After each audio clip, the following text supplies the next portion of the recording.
Bom dia, meus amigos, minhas amigas. O programa de hoje nós vamos mostrar uma audiência pública acontecida na Assembleia Legislativa de Minas Gerais, na Comissão de Direitos Humanos dessa casa. É uma comissão que foi presidida pelo nosso digníssimo deputado Durval Ângelo, presidente da Comissão de Direitos Humanos, e também onde contou com a presença dos corregedores da Polícia Civil, da Polícia Militar, o acompanhamento também dos delegados de polícia e dos nossos líderes do Sindipol e do Sindepo Minas.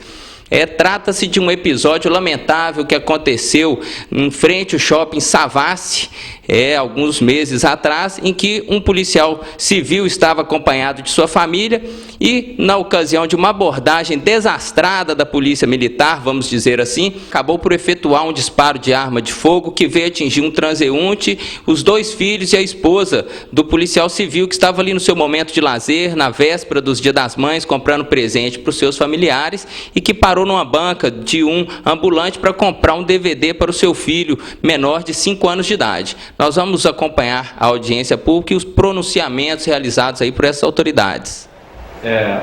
Tão logo nós tomamos conhecimento, deste fato, a Corregedoria passou a acompanhar o evento.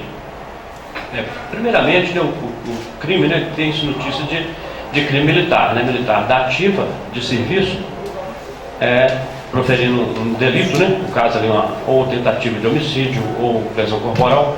Ainda não ficou bem claro ainda que o inquérito da Polícia Militar está em andamento. Então, em razão do contexto do fato, e da repercussão que ele deu, a Corregedoria assumiu a apuração, inicialmente que seria do 1º Batalhão.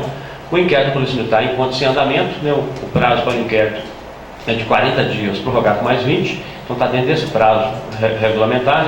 Da Polícia Civil, o prazo é menor, por isso, com certeza, já foi concluído, como bem falou a digníssima delegada de polícia.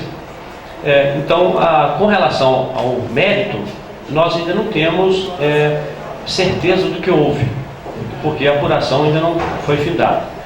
E para que houvesse uma apuração isenta, com transparência, nosso comandante-geral, o Coronel Renato, solicitou ao Procurador-Geral de Justiça a designação de um promotor para acompanhar a apuração. Então foi designado um promotor fulano, que está efetivamente acompanhando todo passo a passo dessa apuração. Então a gente está esperando o término dessa apuração para verificar as providências que serão tomadas, tanto na esfera penal como na esfera administrativa. No tocante aos fatos, como já explicado pela própria doutora Carolina, cópia desse inquérito policial foi encaminhada à Corregedoria Geral de Polícia para análise, como é de costume, e todas as providências de análise foram feitas naqueles fatos entendidos necessários, um contato, um interrelacionamento, até através do próprio colegiado de corregedores, foram encaminhados ofícios e a própria cópia do expediente à Polícia Militar, à Corregedoria da Polícia Militar, para também instrução do procedimento lá em andamento, da mesma forma solicitada cópia do IPM em andamento na Corregedoria, o que foi prontamente atendido. De todo esse expediente que está sendo montado na Corregedoria, evidentemente é gerado uma apuração no sentido de, se entender o caso, 2, tentar prever ou daí dispor alguma providência ou algum entendimento ou compreensão de todo o histórico acontecido, e 3, também analisar a própria atuação da Polícia Civil como um todo diante de um possível resíduo disciplinar, como forma também de transparência da instituição e melhor compreensão de todo o fato. No tocante à não instauração do flagrante, da não lavratura do flagrante, a doutora Carolina já explicou, da não presença do policial militar no local, e depois também a própria instauração do inquérito policial, que é o meio legal, normal e tradicional de apuração do crime. E no tocante também à questão da intimação de policial civil, policial militar, citado pelo Dr. Paulo, muito acertadamente, existe na Corregedoria da Polícia Civil e na própria Corregedoria da Polícia Militar, entre eu e o próprio corregedor, Coronel Romero, um acordo, um entendimento em que, em casos dessas naturezas, podem sim ser tramitadas através das próprias corregedorias, inclusive para poder facilitar, e foi o que aconteceu no caso do policial civil, quando necessitada a presença dele, foi feita através da Corregedoria da Polícia Civil, inclusive com a presença de um delegado, de uma delegada nossa, acompanhando a sua oitiva, o seu evento. E quanto à sugestão do nobre deputado, o próprio doutor Paulo Alquimim, como membro efetivo do colegiado de corregedores, entendo sim pertinente e muito útil a necessidade sim de estarmos aprimorando toda essa integração, todo esse interrelacionamento entre as instituições. Muito obrigado. O que tem é um ofício do major informando do não comparecimento do policial militar, se não me engano, agora a memória me falha, se em razão da instauração do procedimento do IPM ou em razão da condição dele para apurar um outro fato que não aquele. Alguma coisa nesse sentido, como uma questão de competência, me parece uma discussão sobre competência. Sim, mas olha, quebrando então um acordo entre as duas corregedorias que já tinha sido firmado em relação a essas questões, porque nós tivemos aquele problema, eu me lembro muito bem, o colegiado das corregedorias discutiu durante uns 3 meses aquele problema da MG10, né, que os policiais militares no primeiro momento se negaram a comparecer. Então daí que houve esse acordo em função da MG10, que também os policiais estavam a serviço, e depois eles se apresentaram em função dessa discussão no colegiado das corregedorias sobre a MG10. Então significa que a gente a cada momento tem que ter um fato novo e uma interpretação nova, e é difícil, né, fazer defesa social dessa forma, né? Sem dúvida, se me permite, até esse próprio caso foi encaminhado cópia desse expediente por mim para a Corregedoria da Polícia Militar para conhecimento, né, e providências cabíveis quanto ao fato. Perfeito. Com a palavra, Denilson Aparecido Martins. Senhor deputado, na noite do dia 7 de maio deste presente ano, eu fui acionado e solicitado por filiados ao nosso sindicato para que pudesse comparecer até a Seccional Sul, tendo em vista estar acontecendo um conflito de proporções preocupantes envolvendo policiais civis e policiais militares.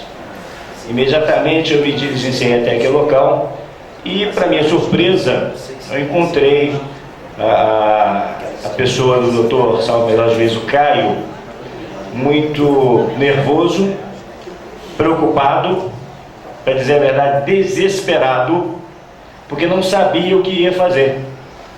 Eu cuidei então de me apresentar para ele, dizer o que estava acontecendo, que era para ele cumprir as funções cabíveis ao cargo dele, e ele me disse que o problema era mais político do que jurídico. E eu achei aquilo estranho, porque em sede de uma delegacia de polícia, a autoridade policial tem que cumprir o direito. Me parece que ele recebeu ligações pedindo para que ele intervisse de forma mais amena ao caso. Eu pude perceber que se tratava de um fato grave, tendo em vista que tinha um cidadão ferido no seu braço direito, e parece que ele tinha sido atingido também, e a informação que eu tive do próprio policial civil, Vicente, que estava muito alterado, muito nervoso, chorando aos prantos, de que a sua esposa, a sua filha e o seu filho haviam sido também atingidos por estilhaço. Até então, a nossa postura enquanto sindicalista, enquanto dirigente sindical, era tentar amenizar, tentar conter os ânimos, até que chegou um DVD contando as imagens. E eu tenho que confessar ao deputado que é desesperadora as imagens. A pessoa que estava portando a arma de forma desequilibrada, não abaixou a sua ponto 40 em nenhum momento, nem quando a esposa do Vicente, com a criança de 1 ano e 6 meses no colo, se colocou de frente dele, argumentando, ele apontando, alvejando-o com a arma em punho. Eu tenho certeza que não é essa a postura legítima de qualquer policial. Tenho certeza. Então, nós, a partir daquele momento, eu cuidei de ligar para o chefe de polícia, o telefone não atendeu. Para o superintendente geral de polícia, o telefone também não atendeu. A única pessoa, a única autoridade que pôde me atender naquele momento foi o Dr. Ramon Sandoli, que parece que ele entrou em contato com o delegado. Aí já era tarde demais, porque o militar que estava lá preso, conduzido, havia sido arrebatado pelos seus colegas. Aí já não tinha mais o que a doutora Caroline Bechelani colocou muito bem, dentro da sua visão jurídica, não tinha mais os elementos de convicção para a instauração do flagrante delito. Agora, o que aconteceu depois disso? No dia seguinte, o policial militar estava nas suas atividades normais, e é bom que o corregedor esteja aqui. No dia seguinte, ele já estava, o mesmo desequilibrado, que estava apontando uma arma para uma mulher e uma criança, já estava nas ruas trabalhando normalmente. Foi só depois da apresentação na imprensa que fizemos dos fatos, é que foi reconduzido o rapaz para atividade administrativa, pelo que me consta. Gostaria de saudar o nobre deputado pela coragem da realização da audiência como essa, porque a nossa chefia põe o pano. A chefia da Polícia Militar também põe o pano.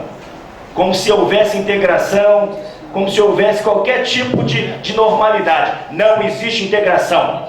Alguém tem que ter coragem para falar isso. A Polícia Militar tem dois discursos. Um na frente das câmeras, um na frente da comissão e outro na academia e outro na rua. Se o conflito tem envolvimento do policial civil, manda deitar no chão, Durval. Pôr a cara no chão.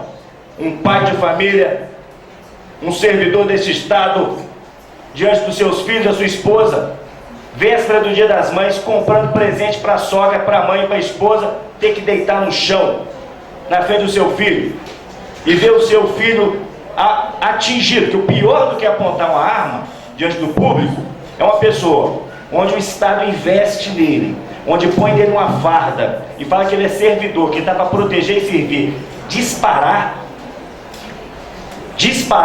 então essas coisas... Foi um disparo frio, assim, né? Frio, calculado. Frio, as imagens não negam, né?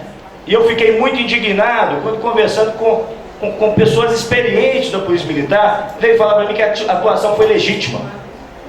A atuação não foi legítima.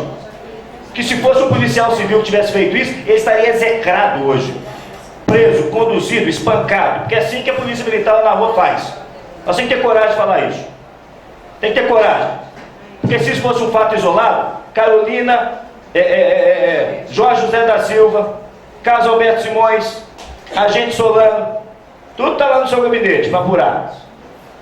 Delegado de Caxambu, delegado Flávio Destro. Isso não é um fato isolado.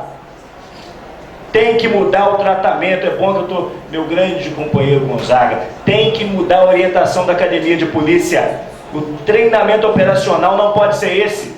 Apontar uma arma, mandar encostar e ajoelhar. Não pode. Não é essa polícia cidadã que nós defendemos na CONSEG. Não é esse modelo de polícia que aqui tem que ser vendido para o Estado. Não se pode tratar um cidadão dessa forma.